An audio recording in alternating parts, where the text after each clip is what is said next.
December 13, 2003, a farm near Ad-Dar, Iraq, past midnight. More than 600 American soldiers had surrounded the property. Helicopters circled overhead in the dark. Soldiers moved through buildings with weapons raised, the same way they had moved through dozens of buildings before this one, kicked in doors, swept safe houses, searched for fields, and every single time, they had found the same thing: nothing. This farm looked no different. Buildings searched, fields empty. For a long moment, the silence said what everyone was already thinking: he had done it again. Then a soldier stopped near a small mud shack and crouched toward the ground. The dirt looked wrong, disturbed. He pulled back a carpet half buried in the earth. Underneath, a slab of styrofoam crusted with soil. Nobody moved. Then they lifted it. At the bottom of a narrow underground hole sat Saddam Hussein, dirty, bearded, hollow-faced, an AK-47 within reach, a pistol beside him. He didn't fight. He didn't run. He barely moved. The man who had ruled Iraq through mass executions, secret police, and absolute terror was sitting in a hole barely wide enough to turn around in, waiting to be found. 8 months earlier, Baghdad had fallen in weeks. Saddam's government dissolved almost overnight, and Saddam himself disappeared. But he wasn't silent. Audio recordings kept surfacing, his voice calling on Iraqis to resist. Attacks on American forces were rising across the country. The question that American commanders could not shake was becoming dangerous. Was Saddam Hussein still running the insurgency from somewhere inside Iraq? And if he was, how do you find a man who spent 20 years making himself impossible to find? To understand why this hunt nearly failed completely, you need to understand what Saddam had built around himself long before 2003. He had survived multiple assassination attempts, a war with Iran, and a US-led military coalition in 1991.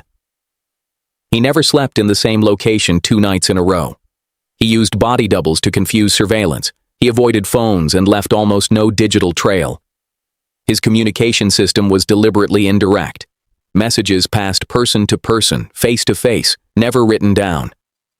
By the time the regime collapsed, there were no government records pointing to him, no military hierarchy to dismantle, and no formal security structure left to infiltrate.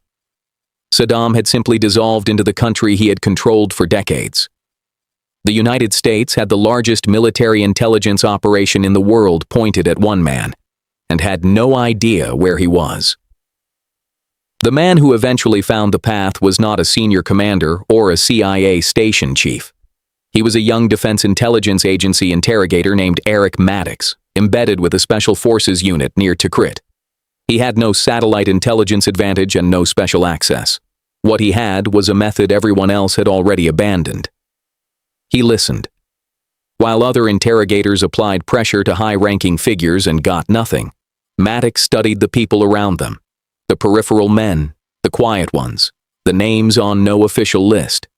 And after hundreds of interrogations, a pattern began to emerge that the broader military strategy had completely missed. Here is what American intelligence had failed to understand. Saddam was not hiding inside any institution. Those were gone. He was hiding inside something older, smaller, and far harder to see. A tribal loyalty network built over decades through blood, personal debt, and shared history. The men protecting him were not generals or government officials. They were bodyguards who had served him since the 1970s. Cousins and relatives from his home region around Tikrit. Drivers who had moved him for years without ever asking questions.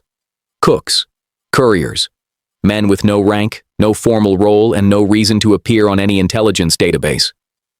This network had no paperwork, no org chart, no headquarters. It ran entirely on personal trust, and it was almost completely invisible to conventional military intelligence operations targeting power structures that no longer existed. But invisible is not the same as unreachable. Maddox understood something critical. A loyalty network built entirely on personal relationships is still a network of people, and people have families, movements, and connections that, if mapped carefully enough, eventually lead somewhere. The weakness of Saddam's entire survival system could be stated in one sentence. He had traded institutional protection for personal loyalty, and personal loyalty leaves a human trail. Maddox stopped targeting generals entirely. He began rebuilding the map from the ground up, one name at a time. He interrogated drivers, couriers, distant relatives of men already in custody. He cross-referenced tribal connections across Saddam's home region, tracked movement patterns between safe houses, and documented every link between names. Slowly, a picture formed. One name kept appearing at the center of it: Mohammed Ibrahim, Saddam's personal security chief and most trusted surviving bodyguard. American intelligence had nicknamed him the Fat Man. He held no famous rank and no public profile, but inside what remained of Saddam's protection network, Ibrahim was the critical node. He had been trusted completely for decades. If Saddam was alive and moving through Iraq, Ibrahim almost certainly knew exactly where. Everything now depended on one question: where was Ibrahim? Maddox and his unit began closing in through every connection tied to Ibrahim. They interrogated his relatives. They tracked tribal movement across the Tikrit region. They followed financial patterns and safe house activity around Baghdad. Two separate lines of intelligence began converging. One linked to a fish farm near Tikrit that had appeared in multiple interrogations. Another emerging from a Baghdad raid that had captured men directly connected to Ibrahim's extended family network. Separately, neither lead was conclusive. Mapped together, they were pointing at the same cluster of people. For the first time since the invasion, American forces had a direction that didn't end in an empty room, but the pressure was building from every side. Every week, Saddam remained free, the insurgency gained credibility. His recorded voice kept appearing, attacks continued, and every failed raid made the hunt more fragile. Empty safe houses warned the network they were getting closer. Wrong arrests made new intelligence harder to trust. If Ibrahim disappeared before they reached him, the entire trail could collapse overnight. Inside interrogation rooms, controversy was growing as coercive tactics spread across U.S. detention facilities. Maddox relied on patience instead. Then, in December 2003, someone inside Ibrahim's network broke, revealing specific farmland and coordinates near Ad-Dar. Operation Red Dawn was approved within hours. 2 target zones, Wolverine 1 and Wolverine 2, were encircled by more than 600 troops. Helicopters repositioned in the dark.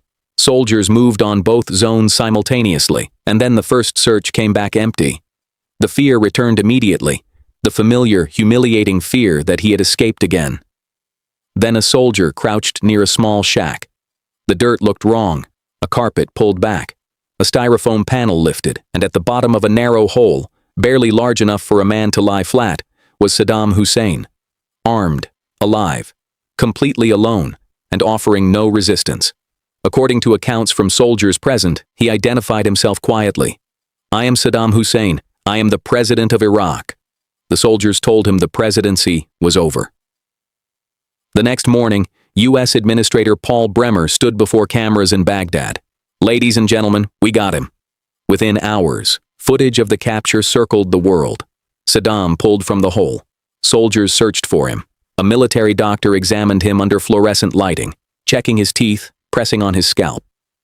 The man whose painted face had loomed over every major Iraqi city for decades was now blinking under exam lights, compliant and powerless. The images played on a continuous loop across every major network. For the U.S. military, it was an enormous strategic victory. Critics argued the public medical footage crossed an ethical line, turning a prisoner's examination into deliberately broadcast humiliation. Both arguments were made, and neither was fully resolved. In 2006, Saddam was tried for crimes against humanity tied to the massacre of Shia civilians in Dujail. He was convicted and executed by hanging on December 30th. That footage leaked within hours as well. But here is what the spider hole could not solve. Capturing Saddam Hussein did not end the war in Iraq.